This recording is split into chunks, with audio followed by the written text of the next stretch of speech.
Hey chips, welcome back to the channel. Today I'll show you how to change your home village scenery in Clash of Clans. It's super easy and makes your base look like epic. So let's get started.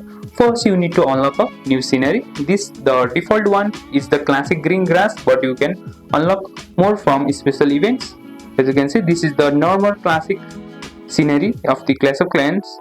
You can unlock the scenery from the shop, special challenges, season challenges, or buy them with gems or real money.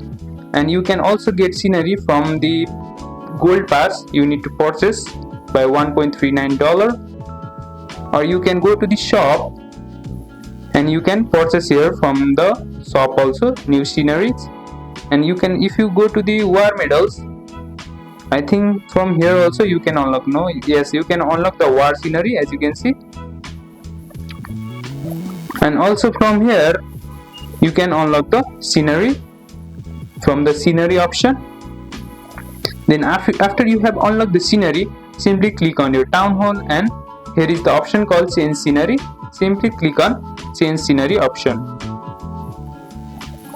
After you have clicked on change scenery, now simply select the scenery. You can also change for the war base and select it, and the war base or home village scenery will be changed. And that's it. Collect cool sceneries, switch them anytime, and show off your style to clanmates and attackers. If this helped, make sure to like, subscribe, and stay tuned for more clash tips, and see you in the battle.